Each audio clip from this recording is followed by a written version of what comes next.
It's the Infectious Groove Podcast, recorded from Detroit, Michigan, and Jacksonville, Florida. The Infectious Groove Podcast is your source for jammy jams, album reviews, and the best in-depth music discussion. Thanks for joining us, and now, here are your hosts.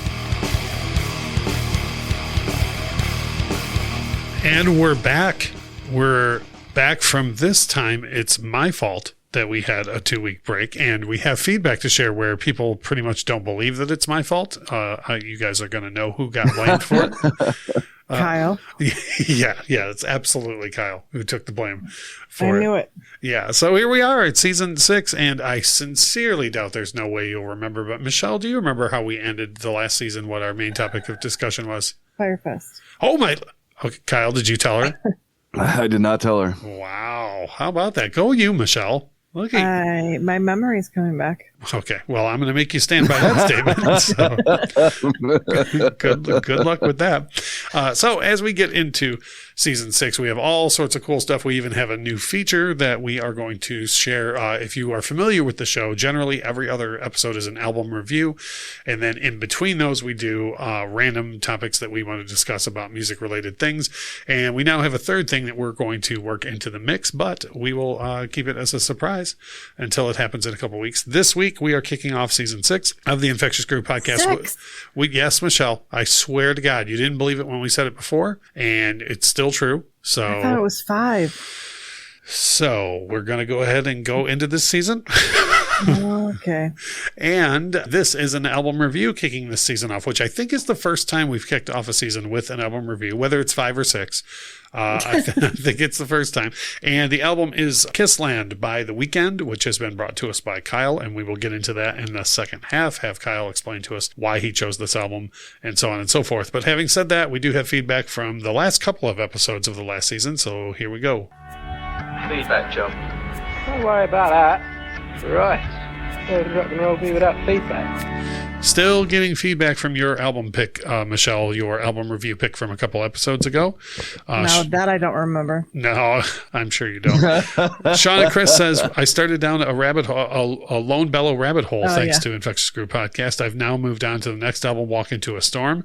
Right out of the gate, Deeper in the Water inspired me to turn up the volume, and 5 fire emojis were shared regarding that. Oh boy, that's a lot. And I do love that song, by the way, Deeper in the Water. What a jam that is. It is a jam. Coming up next, the Ever Trending Story Podcast says, I gotta say, the Infectious Groove Podcast was not kidding when they said Then Came the Morning by the Lone Bellow was a monster of a record. It hits you hard when you start, and it just keeps punching with beautiful music. Definitely check it out, which I think is rad. So a lot of people loving your album review, Michelle. Or your pick for an album review, rather. Yeah. Now, regarding Fire Festival, we heard from Trevor on Facebook, and what Trevor had to say was, with the root word of festival being festive, Dashboard Confessional should never be uttered in the same sentence. I think. Oh, come on. I think there's a spiritual horror movie based on this. Oh, my God. Where the podcast host said these evil words, and evil spirits were unleashed at out of an emo girl's backpack. By the way, excellent episode, says Trevor. Which I think is great. Chicago Mike chimed in and said, one thing you guys focused on was this festival could have been geared toward music fans. And he points something out, which is very correct, that they were not marketing this festival toward music fans. No. This was meant to be trying to get a whole bunch of people together to take their money for this type of thing. So Dave, who is a great listener of ours, he's one of these people that gets in on this whole fallacy of Michelle is great. He's constantly doing that, which I don't understand. You wouldn't. Yeah. It's a Michelle thing. You wouldn't. Is it because you don't get it? It is because I don't get it. It absolutely is because I don't get it. Dave says to us, Infectious Groove Podcast, I was driving, but I had. Did you say in the same episode that Michelle doesn't know her own Twitter password and she works in social media? I would. The way Dave rounds this out is beautiful. I would tag her in this tweet, but I don't want her to go through the whole "I'm not a robot" ordeal.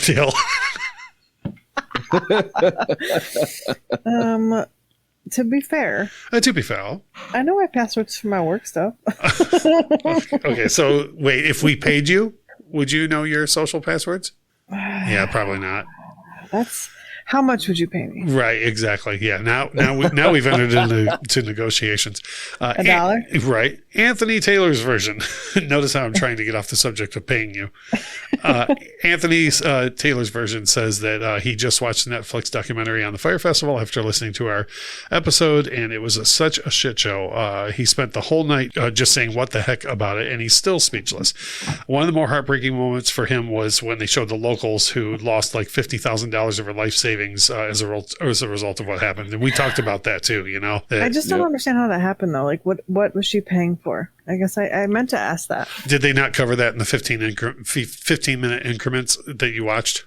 Yeah, maybe it was in the Hulu one. I didn't watch that one. That's possible. Ryan Fott chimes in and says, another great episode. I really enjoyed the christening of Dr. Bullshit for me. Who's Dr. Bullshit? The guy, Billy McFarland, or Dr. Dipshit. Yes. Okay, Excuse me, Dr. Dipshit. Yeah. I'm with you now. I'm with you. I'm not sure who it was, but I know all three of us agreed. Yes. After it came out. For me to go to a festival like that, it would have to be a few big name reunions, like a who's who of my all-time favorite bands. To fork over that kind of dough, it would have been a once-in-a-lifetime lineup, which I think is kind of what the three of us agreed on, yeah? Yeah. Yeah, like it would have had to have been. Yeah. Detention on Twitter says to us, do not take marriage advice from Infectious Groove Podcast. I called my wife Dr. Dipshit, and now I'm being served divorce papers.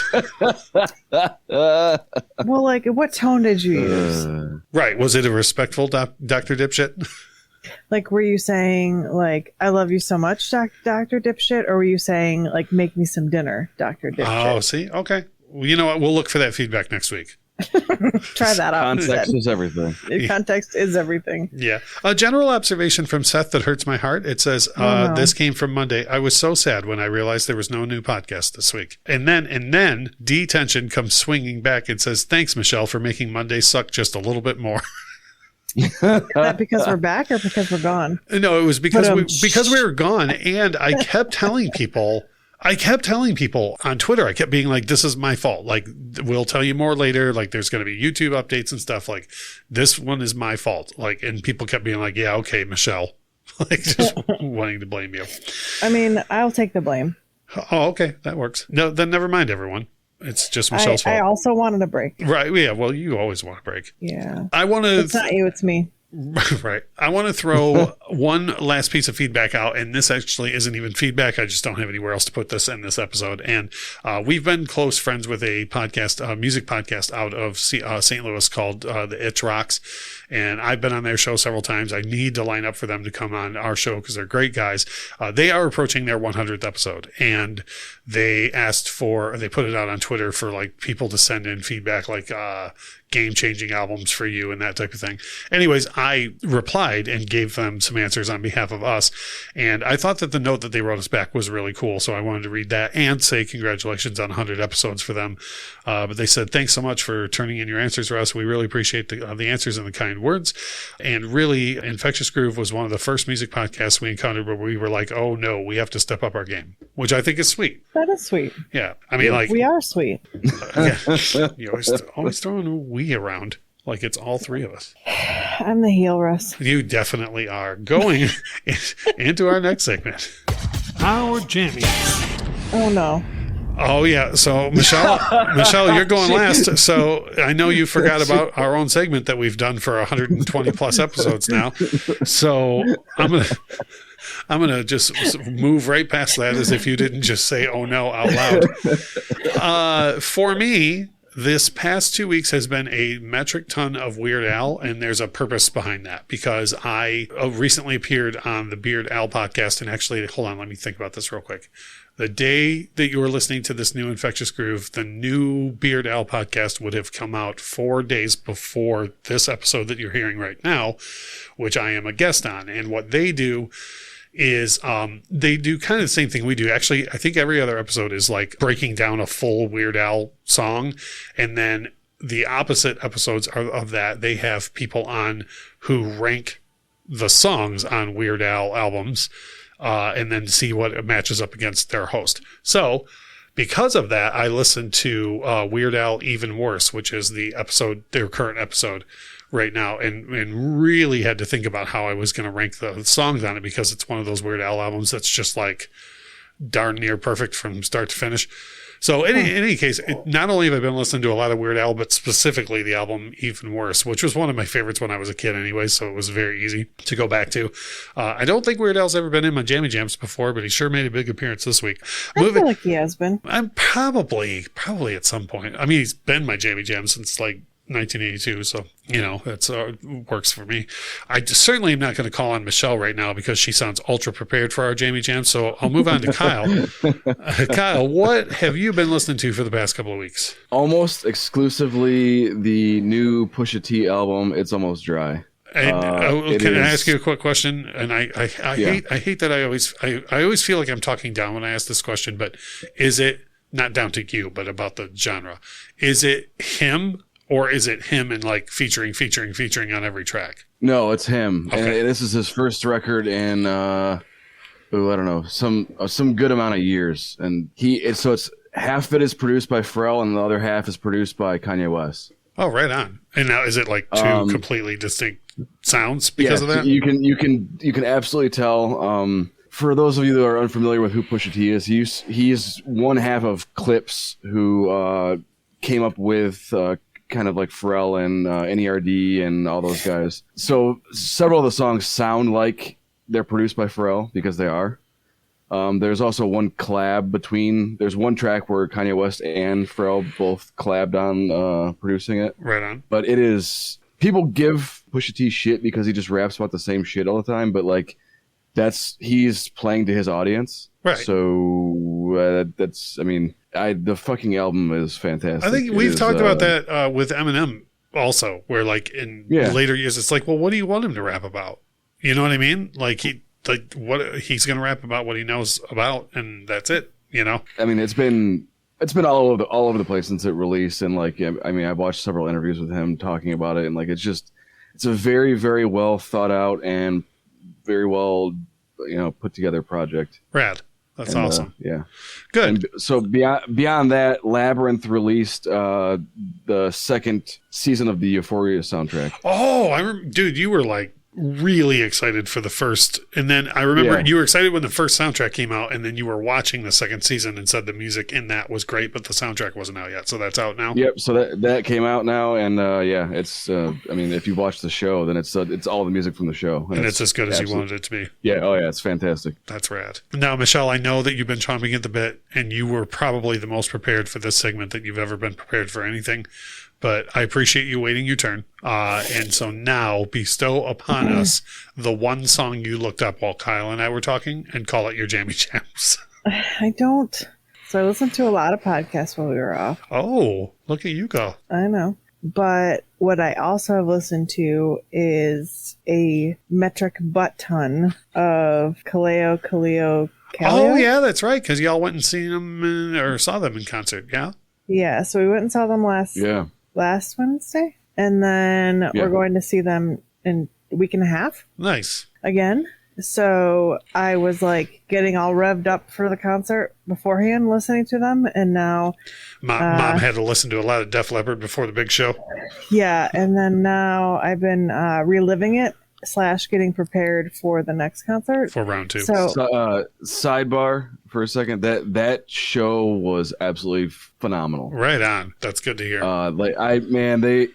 We talk about how great the Lone Bellow is live. Like, man, Cleo, that dude, they destroyed that place. Like, it was amazing. That's rad. That's rad. You probably got a rowdy crowd too. I mixed rad and rowdy together there, but what I meant was you probably got a rowdy crowd too. Like, that helps a lot in that instance. Yeah, I was telling Michelle, like, it was a perfectly orchestrated crowd for what they were there for. Like, I've been to shows before where the crowd was terrible. Yeah. And like wasn't participating in anything, and then it makes the show suck. But everything just was like perfect, and man, they tore the house down. Right on. Sweet. So Michelle, is that a preview of your Jammy Jams next week too? That you'll still be listening to them? I feel like the next 2 weeks. Next 2 weeks. That's fair. You can just skip me and just.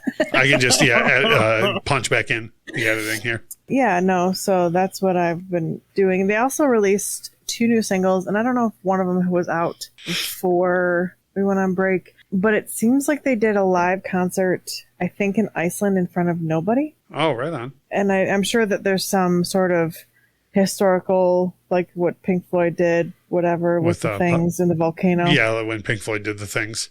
Yes. Pink Floyd live at Pompeii from 1972. Yeah, exactly. She said like whatever. Yeah. You know. But it's like a whole civilization that doesn't exist anymore. But whatever those fucking guys did. I bet as they were dying in the fiery volcano ash, they were like, yeah, whatever. Yeah. Yeah. So anyways, I think that they did something like that for nobody, just in a historic place, and recorded it, because there's 2 different versions of songs off their new album that they've been releasing, and they're very different from the originals, but they're listed as live, but there's no people there, no crowd or anything. So, and then I have a bone to pick with them, and I would like to put them on blast. Is it because they didn't say how to pronounce their name? That's number 1. Okay. And number 2 is, so I follow them on Facebook, and they've been really hyping up this tour, like every single city. He's like, can't wait to see you tonight, Chicago, Calgary, Nashville, everywhere they go. He's just like posting pictures and, we're playing here, can't wait. And literally did not say one fucking word about Detroit. He mentioned both cities before and after, and I was like, Do you think that you're the root cause, perhaps? Yeah. Well, they've been mentioning Red Rocks, so if they don't mention it while we're there, then yes. Then you know for sure. Then the only common denominator is me. Then right? You know that they saw you in the airport and they were like, shit. Yes, but I know it's not actually probably, and I don't even know his name. I'm such a bad fan. I don't think it's him, but you think that Detroit is just such a small crowd, or we don't matter that you didn't mention us? Yeah, that is odd. It is odd. That is. Yeah. Well, on the thing where, he doesn't, or you're a bad fan because you don't know his name. None of us know how to pronounce the name of the band. So. And now I told Michelle that this is that show now is going to be the last time that we see them in a small venue like the one we saw them. Oh, for sure. That small, but they are on the come up right now, and I think that he's just gotten to the point where everyone who was there knows who they are, so they're not going to say their name. Right? Yeah. I kind of wanted to ask random people, and I'm pretty sure if I'm drunk enough at Red Rocks, I will. Okay, sweet. Well, we have that to look forward to then. Yeah. Sweet. If you want to leave us feedback, you have so many avenues to do it. You can leave us feedback at our Instagram or Twitter. You can get at us on Facebook, the Vinyl Facebook, or you can leave us a voicemail at 313-364-9899. You can leave us feedback about anything we talk about on the show, other people's feedback, and of course Michelle's in-depth dive into Jammy Jams every week. We are going to take a quick break. When we get back, we are going to go into our first album review of the season, which is Kissland by The Weeknd, brought to us by Kyle. You are listening to the Infectious Groove Podcast on the Odd Pods Media Network. We'll be right back.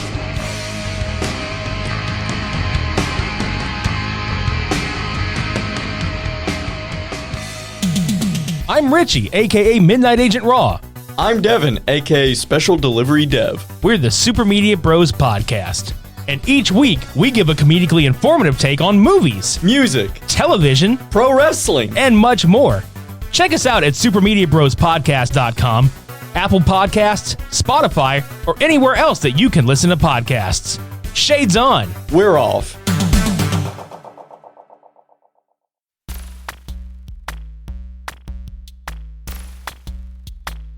Hey, I'm Lauren. And I'm John. And we host the Beard Al Podcast, the podcast where we talk about 2 of the greatest things in the world, beer and Weird Al. And a lot of other things. We're funny. Yeah, that's basically what I told him to say. Good job with your script. Listened. Yay! But no, seriously, we try and pair a beer with a Weird Al song and talk about both things and go where the conversation takes us. It's fun, I promise. You'll like it. Yeah, I mean, if you like talking about random things as well as, fine craft beers and some wonderful craft music. Craft music. I love it. But not craft singles. So far, this promo is going about as smoothly as one of our episodes. Absolutely. If this has enticed you in any way, please go to beardalpodcast.com. http://www.beardowlpodcast.com. I repeat, http if you want it to be secure, https://www.beardowlpodcast.com. Bye. Bye.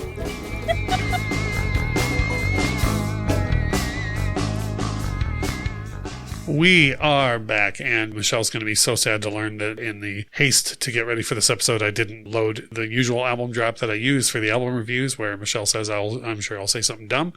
Sorry, Michelle, but I didn't load that for this particular episode. Will you sing and hum the drop, and then I'll just say, I'm sure I'll say something dumb. Yeah.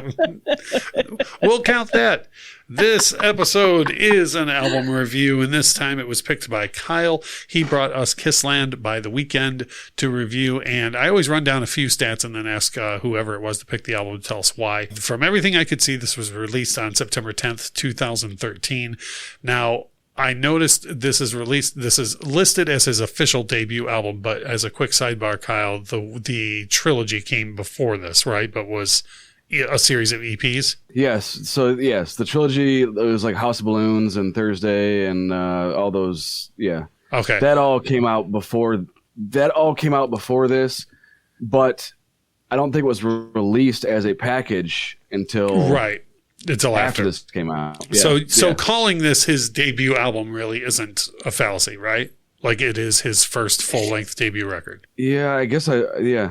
And I never looked at it like that because I listened to all of his stuff beforehand. Yeah. Well, I confused myself very quickly, which is why I wanted to ask you. Now, having said that, the record did debut at number 2 on the Billboard charts all the way back in 2013, which I think is a very strong showing. Now, of course, Shut the fuck up. I'm telling you what I read. So I think that's a super strong showing. But then again, you have somebody who was already building a massive following through the releases of the trilogy. So while you're saying that, maybe I'm a crazy person. The trilogy actually did come out before this, like that. But in pieces, though, right? No, I think the entire thing it says 2012. Gotcha. Huh. So the entire package together, November 13th, 2012. Okay. Well, even that would have probably pushed toward the strength of this debuting at number 2. Yeah. So, having said all of that, Kyle, why did you pick this album for us? Like, it's no secret that you're a big fan of The Weeknd, but why this particular album this time out? I guess all of his albums are concept albums, but I'm a big sucker for a concept album, and that is what this is. And what he was trying to do when he named it Kissland was like throw people off because he thought that they would be like, "Ew, Kissland!" Like, I'm not like. That's garbage compared to like what's come out before, whatever he's released before. And that's exactly what my reaction to him announcing that the album was called Kissland. I was like, oh my God, like give me a fucking break. Right. And then I listened to it and I was like, oh man, like this is like on a different level than the Weeknd that I'm used to. Right. And if you start with this, you can definitely see the transition from him being like underground with all the stuff that was on the trilogy, and then putting together this more like professionally polished project that had like a encompassing concept and like, Right. Also when he did, there was a bunch of controversial stuff when he was like touring for this record. Like it was like Asian themed, I guess. I don't know. I didn't go to one of the shows, but like, and there would be like weird, like, I don't know, Asian like porn scenes and stuff on like the big screen. Like it was just very like, I don't know, very Asian themed, I guess. I don't know. And I guess that's supposed to go along with the whole fact of the album itself is supposed to be about being on tour life. Right. So I guess that was his nod to that. Right. And so you are bringing this to us just to expose us and the listeners to more of, which I was, from the impression that I get, you like more of the early Weeknd output than he's put out as of late. Yeah, see, so I talk about the early stuff, like the trilogy stuff, much more than I talk about any of the newer stuff. I rarely talk about like Dawn FM, which is his newest record that just came out. Right. This is like in the middle, like before he still had like that dark grayness that he, came on the scene with, and he hadn't blown up entirely yet. So he hadn't gotten to like, the Dawn FM style album that he's doing, or Starboy, or any of those kind of other albums. Gotcha. All right. Well, you guys, I wanted you guys to see that there's more to him. There's different stuff to him versus what you hear on TikTok and then what you've heard me talk about. TikTok, what's that, Michelle? Can you tell us? I've never TikTok like a clock. Yeah, hold on. Just write that down, Michelle, and look into it tomorrow. Let us know what you think. You guys know how we do this. We go through each of us what we picked as our best tracks. If we have any stinkers on the album, we go through each of us, have some open discussion about our thoughts on the album. If you would buy this album, if you would recommend this album, which sometimes your answer to both can be different. And then we go ahead and give the album a rating on 1 to 10, with 10 being the best. Having said that, Kyle, we'll start with you on all of these since this is your album that you picked.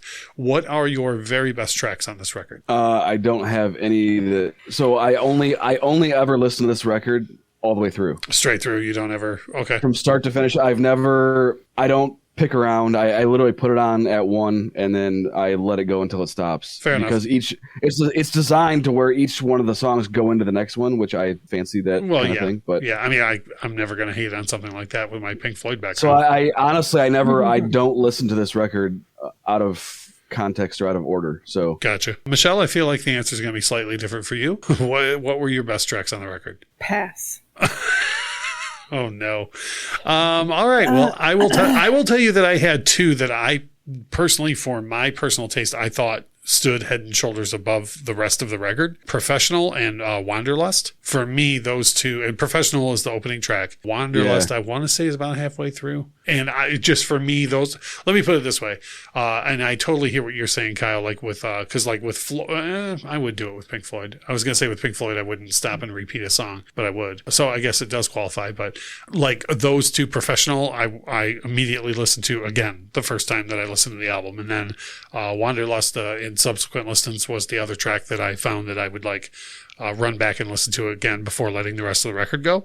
So for me, that's what I'm saying qualifies as the absolute best tracks on the record. I second that because Professional gets me fucking going. Mm-hmm. So it's like... and it does what it should for an opening track, right? Yeah, it's a great opening track. I was just about to say that. Yeah. For me, in the first, 30 seconds or so, I was like, oh boy, I don't know if I'm going to like this album. And then the track kicked in and I was like, oh, okay, do your thing, opening track. Like make me wonder what's going to happen and then kind of show me what's going to happen. I don't think a lot of people realize either that like all the stuff that ended up on the trilogy, he was working almost exclusively with a producer named Illangelo. Mm-hmm. And so that's why all that stuff sounds the same. Like it sounds similar. You can tell it's a Weeknd song. You can tell it's old. This record, I think they had a falling out or whatever. So there's all different producers, including himself, are on this record. Right on. It's similar to the record you were talking about for your Jammy Jams, where you have different, very distinct styles coming in to produce. Yep. For stinkers, I'm going to guess, Kyle, you have none. I have none. Now, devil's advocate on this. Is there anything on the record, like, for example, my favorite record of all time happens to be a concept album in its own right, Pink Floyd, The Wall. And if I just put The Wall on by myself in the house, I might skip Don't Leave Me Now. I might get, I don't know. might get a little fancy and skip Don't Leave Me Now. Is that a secret? Yeah, pretty much. I don't think anybody knows that I'd skip anything on The Wall. But, if I'm going to listen to the piece as a whole, then like Don't Leave Me Now is very much part of the story, so I would leave it in there. There's nothing like that on this for you, Kyle, that like if no one's looking, you'd be like, like even if you just want to try and exactly what you're talking about, and that's killing me. Yeah. Like I've done that. Yeah. I could take or leave Live For. Okay. And you understand I'm not setting you up to be like, hi, you got a stinker. Like, you know what I mean? No, you see what I'm saying now? It's a song that's featuring Drake, and I love Drake too. But I could take or leave that song. If it wasn't on the album, I would not. Actually, you know what? That's a better way to put it than how I did even. Yeah, if it wasn't on there, you wouldn't be mad? No. Yeah, fair enough. Michelle, would you like to start running down your stinkers and we'll see how much time allows? So I don't have any songs that I love, and I don't have any songs that I hate. I just didn't like the album. Okay. Does that make sense? Like there wasn't anything, and maybe didn't like is not the correct word, because like it's just not my vibe. And maybe if I was in a different mindset, I listened to it several times in the last couple days, and I listened to it front to back. Then I tried to skip around because I was like, oh, maybe there's like, I need to find like one track that I like. Yeah, that's fair too. And I like started in the middle. I started towards the end. I started at the second song instead of listening to the first song. And it didn't click. There's something there that doesn't click with me, but I don't think it's bad music. No, I understand. I'm going to touch on my stinkers for a minute, but when we go into open discussion, I actually have some thoughts as to why that you don't like this album, Michelle, or like why it's not your cup of tea. Not that you hated it, but that I think there's reasons why it's not your cup of tea that we can get into. I do have one or two good things that I know about the album or that I liked about the album, but none of them are songs. Good golly, Miss Miley. And so in a roundabout way, I said what you said in my notes for this. Like, I have no stinkers on this record, but the only two tracks that I truly loved were Professional and Wanderlust, right? But none of the other songs, if you ever, like, for me, I know, Kyle, like you said, Happy by Pharrell is your stinker, and, you don't really have like a line other than that. For me, a stinker is like if you walk in the room and you're like, hey, can I connect my phone to the Bluetooth? And I go, sure. And you do. And if you start playing this particular song and I'm like, stop doing that right now, like that to me is a stinker, right? It gets better. Yeah. Oh my. Yep. There it is. There, exactly that. There's nothing on this record that I would do that for. Like if you walked in the room, you're like, hey, can I connect to the speaker? And you put on any song on this record, I wouldn't be like, oh, please stop doing that right now. Right. But if you did, I would be like, hey, when you're done, can you play Professional? You know what I mean? So as we move into open discussion, the first thing out of the gate that I want to say, and this is why I don't think this lands with you, Michelle, and Kyle, tell me if I'm wrong on this. This to me is very rooted in trip hop, which is a genre that Portishead created and Michelle famously dislikes. I'm not saying at all that he's ripping off Portishead or anything along those lines, but to me, this is definitely heavily rooted in trip hop. Yeah, I agree with that, and also the fact that this is not like the Weeknd that she's familiar with. Right. So it's like I don't know. It's just too. I think it's just too different than what she's used to hearing from the Weeknd. I could see the leap though. It's not like it's something where I think it's a totally different sound. I just think that he went more mainstream and got a little bit poppier, but I still see the roots in everything that he does now. For sure. And here's two other points I wanted to make on it. And I've another thing that was kind of a hindrance for me to try and judge isn't the right word. Assess this record. But two things for me is I could see how, because bands like Portishead and the pioneers of trip hop, I don't know, a decade before this record came out, because none of them were mainstream and never really got anywhere near the airwaves, I could see how this record coming out would floor the mainstream public. Like, something that debuts at number 2 is obviously in front of a lot more people. And so I could see people being just floored by this. But the other downside, and I'm going to expand on this in a little bit, but I want to see if you agree with me on this, Kyle. The downside to the pioneering sound of this record is that a lot of people have mimicked this sound since he brought it to the mainstream. Would you agree with that? Yeah. And so I don't know if he was trying to, I guess I should have looked more into this, seeing that I am a huge fan of his, but I don't know if he was trying to, he moved away from working with the one producer and having that specific sound to then doing this. And then now, he worked with Daft Punk, and then now all of his shit that he puts out now sounds like a Daft Punk song. Right. Yeah, I remember that being a complaint of yours for his new record. Yeah, I guess I don't know what his goal was. If he's just experimenting and, was like, I'm gonna try this. I think people get influenced by stuff, and again, I hate to keep mentioning Portishead, but who knows, maybe he heard a bunch of their stuff and DJ Andy Smith and was like, well, man, I'm going to go that route. You know what I mean? But he was able to make it, but there's a double-edged sword to that, because he was able to make it more mainstream, right? So a bunch of people heard it, but then I feel like so many people and Michelle, do you agree with that? Do you hear this sound being mimicked by other people over the past, 9 years since this record came out? You listen to the radio. Tell us. I was just going to say, do you think, I don't even know where to start. Oh boy.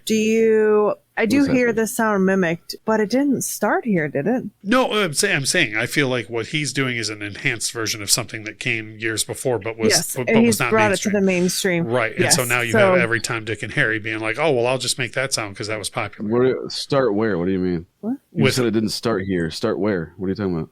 Oh, what words? with the words. You're talking about the overall sound of like trip hop. No, I was saying, where should I start with my thoughts? Oh, my bad. Oh, okay. So what? Yeah. No one. I can tell you for sure, happening? Michelle. No one knows where you should start. Oh, wow. But you do agree, Michelle, that people have So- mimicked this sound since he made it mainstream. Yes, and they also grew with him. So the way that he has altered and changed and evolved as an artist, so did everyone else who had that sound. Right. But I get maybe not everyone because I don't know. But from what I hear on the radio, Right. I don't. Well, this is not my jam. You do listen to the radio. I think I'm the only person on earth. You're about the last one left. You should be winning all the contests then. Let me tell you that this is way off sidebar. This morning on my way to work, they had on one of the radio stations, they had text in the name of the song or the artist and you could win. Uh-huh. And it was fucking Outcast. It wasn't Hey I think it might have been Rosa Parks. But I was like, they were like, and they were playing it and they were talking over it. And like the one DJ was like, how do you not know this yet? And the girl was like, I've never heard this song ever in my life. And I was like, I about to drove off the fucking Yeah. freeway. Like I was like, this is where this ends for me. Like, You would have called it and gave him the wrong song title. or artist. She didn't even know either. That's unfortunate. Yeah, you could know either and get it because I feel like you're good at one or the other, Michelle. Yeah, they preferred the artist, but I think you got bonus points or something if you knew the song. But she had literally said it was like I never heard the song before, and I was like, this is in the air supply. I hear this when I go grocery shopping. Like, what are you talking about? Yeah. So So, anyways. my last point for my open discussion area is, and this goes back to other people having mimicked this sound so much. I found it difficult to listen to this album with fresh ears because I've heard so many people do a cheap imitation of this album over the last 9 years. And it's like, at points listening to it, I was like, damn it, I wish I would have heard this like before I heard the cheap imitations, because I think it would have been more mind blowing to me if I'd heard it when it was new, if that makes sense. It does. Do you think it would have been more mind blowing to hear it and then hear the current stuff instead of the other way around? That's literally what he just said. No. Yeah, it would have been mind blowing to hear this before anything I've heard imitate it in the past 10 years. Is that what you're asking?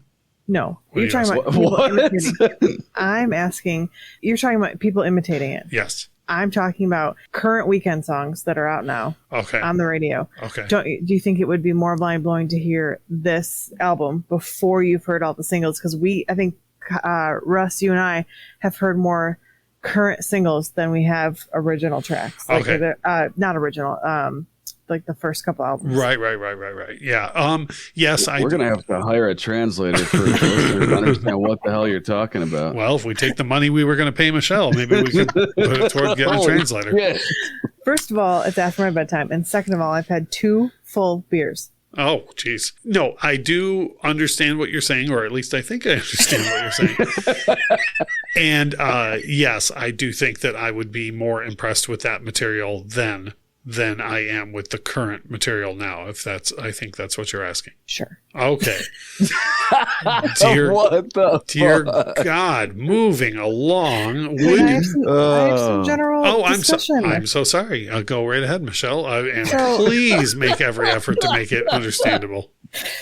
So I have some things that Some general discussion. So I have some things that I didn't hate about the album. Okay, go on. 2 things. Track listing. I think that it flowed beautifully. And the second thing is that I loved, which this is something I normally don't pay attention to, but I loved the way that each song flowed into the next. Like I didn't realize that isn't something you usually pay attention to. Yeah. Yeah. I didn't realize that one song ended and another began. It was kind of a blessing and a curse because I was like, this song is lasting for fucking ever. And then I was like, oh, we're 2 songs later. Like but then there was a couple songs on there, even Tex Kyle. And I was like, why is this song 100 years long? But those are the 2 best compliments I can give to this album. One day I'm going to, because I've already tried to have you listen to the 2 Pink Floyd albums I thought you would like. and it didn't work. One day I'm going to just throw caution to the wind and make you listen to one of the Floyd albums that has like 15-minute long songs on it. Oh God. It's going to be awesome. Is it? Yeah, it's going to be great for me. That's for darn sure. But yeah, the way that, and for me, that's not very foreign because again, I've listened to a ton of concept albums and even I would argue, again, Kyle, correct me if I'm wrong, but like early 90s hip hop had a whole lot of songs that transitioned, even if they weren't concept albums, but they had a lot of songs that transitioned to each other and had skits in between and whatnot that were interconnect the songs, right? Oh yeah. So, and Michelle, that was your 2 general discussion points that you wanted to bring up? Okay. Yeah, nobody else brought those up. Well, how dare I cut you off from your general discussion? I know. That's my bad. Would you buy this album, Kyle? I have to assume you've bought this album on at least 2. I'm gonna guess 2 formats. No, I have the CD. Oh, I thought for sure. Is the LP hard to come by, or have you just not bothered with it? See, his shit is so. They re-released the trilogy not too long ago, and like I was like, oh, no one's gonna like. It's not gonna be a big deal now. You can't. It's like $500 to get it. So it's like, his stuff is hard to get for a decent price. Gotcha. Michelle, would you buy this album? Is Michelle there? Oh, she must have got up. She didn't say anything. Yeah, she just dipped out. She just fucking got up. Yeah, she just dipped out. Well, for me, okay, so this is one of those things where technology steps in the way for me, because if streaming wasn't a thing, I would absolutely buy this album and, have it around for exactly this purpose. Like if I want something ambient in the background, I would put it on and it probably lead to music discussions. With streaming, though, it's not something I would run out and buy because I would use it as a very specific purpose. Like when I want ambient music on in the background, then I would stream this. Do you know what I'm saying? Right, yeah. I don't even know if it's available on vinyl, but it would kind of fuck up how it's designed to play because you'd have to be switching, the sides and whatnot. Right, yeah. At least back when Floyd was doing it, the greater majority of the stuff that they had come out was designed for LP. So the track listings were done that way, like on purpose, to where there were like even the wall is 2 LPs, and the songs are arranged so that there is an endpoint to each side. So it very well may be that way if it is pressed on vinyl. I'm not sure, but yeah, I would be curious to know if it's the same. Gotcha. We're going to send out a search party for Michelle and move on to our next point. Kyle, I have to assume you would recommend this album to anyone and everyone. Or actually, is there a specific Weeknd fan you would recommend it to? If somebody only knows Dawn FM, would you tell them to go back and listen to this? Or if somebody doesn't even know the Weeknd, is this where you would tell them to start? No, I would tell them to start with the trilogy. Okay. But this is an important piece in the trajectory and path that he was on. So okay. This is an important album in his discography, but I would not have anyone start there. Okay. No matter where they come from. Like if they had only heard, the last record or Dawn FM, the most recent. I literally think that you should absolutely start with the trilogy. Trilogy. Yeah. Right on. And now here's the funny thing. I would absolutely recommend this album to a multitude of people. One, if somebody ever said to me, oh man, I looked into the Weeknd, but all that new stuff sounds just like Daft Punk to me. Like I would be like, oh, well, hold on. We reviewed this record. You should take a look at that. Cause I'm not as familiar with the trilogy as you are. You know what I'm saying? This seems more bite-sized that I could, because the trilogy is big, like it seems this to me would be a knee-jerk reaction that I would go, oh, if you want to hear more of what he really does, you should check out this record. Yeah, Steve, so I do agree with you on that, because in that instance, that person should absolutely go listen to this record because it's similar enough to his newer stuff that it wouldn't throw them completely off, but it's not as different and I don't know, just different in general as the trilogy is. Right. The trilogy is like it's almost like a whole different person made that record. Right. No, I get that. It sounds as if our search party efforts were successful, and so we'll go back. Michelle, would you buy this album? No. No, she would. Okay, go back to being lost. Now, I sent you a message. Oh no, I did not see that. So anyways, look, I have a message from Michelle that says, does it say had to poop? The message says this: Zoe woke up. No, I would not buy it, and I won't spoil your rating. But Michelle, though Kyle and I just had an interesting conversation about like how and why we would recommend it. Would you even recommend this to anybody? Oh yeah, it's just not my jam. It's not your jam, but you would recommend it to people. If this is the thing that you're into, then like I said, there's things I like about it. Like I like that the track listing is great and the songs flow, and it's not the worst thing I've ever heard. It's not my jam. Right on. Okay, for the rating, we always do 1 to 10, 10 being the absolute best. Kyle, we'll do you last on this since this is your album, and we'll have you tell us what you rated it and your reasoning why at the end. And before Michelle disappears again, we should have her tell us her rating and why. Michelle, 1 to 10, where's this record land for you? 5 out of 10, right on par with. Don't say it. Do not say it out loud. I swear to God, I know a lot of times I'm like, we should make this t-shirt or whatever else. And like, I'm going to make a t-shirt that's like, I hosted the Infectious Groove podcast and all I got was a 5 out of 10 for Pet Sounds. Like, I will say I gave this record a 5 as well. And I feel like your rating's going to be the same as mine, where here's exactly what I typed. I put, there's nothing I hate on this record. There's only a few things I absolutely love. So therefore, it's right in the middle for me because there's nothing there's nothing that I hate, and I don't even feel like that rating is fair to the quality of music on it. It's just how I feel about the album. Accurate. I feel like if Kyle and I were on a road trip and he decided to put this record on, I wouldn't throw him out of the car. What a ringing endorsement! They should put that on the reissue for sure, like on the hype sticker for the reissue. Yeah, I'll be contacted any day for. Yeah. It'll come in at infectiousgroovepodcast@gmail.com. Yes, or the phone number, which is something. 313-364-9899. But yes, 5 out of 10. 5 pair of 5s going so far. Kyle, what do you got? 7. 7. Okay, now 7. Now, why? I feel like I'm more interested in knowing what. First of all, we know that you don't know what a 10 is, so we'll take the 10 off. Yeah. So what brings it down from 9 and then down from 8 to a 7? So I cannot help but compare everything that he does to Trilogy. Yeah. So Trilogy is like a 9 to me. Like that is like that's what got me hooked on The Weeknd. That's the Weeknd that I absolutely love. So though I like this record, it's not his best record because it's not the Trilogy. Right on, and that's fair. And so I totally get Trilogy, it. Like I said, Trilogy would be a 9. So this is just a couple notches down from that. That makes total sense. I get it. Well, this has been I'm very lively discussion of this. I honestly wasn't, as I was listening to this, and I don't mean to be like, Michelle's so predictable, but like as I was listening to this record, I was like, I don't know how I'm going to get a conversation out of Michelle about this record. Like, because there's just a lot that I knew she was going to be like, it's just there.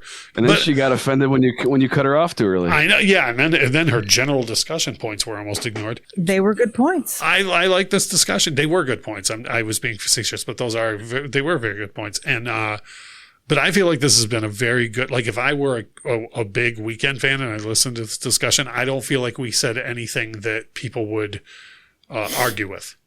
I'm sure people will. Well, people are going to argue. 313-364-9899. Go on, Kyle. I know there are other avid Weeknd listeners out there, and I would be curious to know what they think about where this stands on his.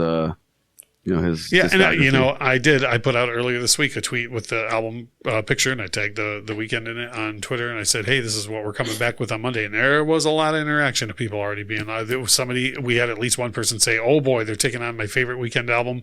Oh boy. And so on. So it's not like we didn't say anything bad about it. So I did rate it the same as Pet Sounds. If this is where people start, on the Weeknd and this is their favorite record, then I would encourage them to dig back if they have not. Yeah, for sure. I hear that. So we greatly appreciate everybody's support. And again, I'm not kidding you. This was my fault. This particular break. Michelle appreciated it. Everyone else hated it, but it was my fault that we had that. As we move through this season, the next thing we're going to do is kind of revisit 2 of our most popular episodes in recent memory. We did a 2-part series on the music of 1991. We did a 2-part series on the music of 1984. Many people asked us to do 1 episode just like quickly proing and conning each year, and then the 3 of us saying which of the 2 was our favorite year. So that is what we're going to do next week. After that, we actually have a new topic that we're going to roll into the rotation going forward that I think everybody's going to like. We will hold off on announcing what that is until it happens, but we have a lot of cool stuff planned for everybody in the next season, and we appreciate all the support. And Michelle, I appreciate you staying up this late to record the show. You're welcome. I appreciate that as well. Like we always say about this time, without music, life would be a mistake. Bye. Bye. The Infectious Groove podcast is hosted by Russ Robinson, Kyle Wimple, and Michelle Casalecki. Produced and edited by Russ Robinson. Intro and outro music composed by Chris Kimmel. Recorded with a Rode Podcaster Pro and Rode Pod mics.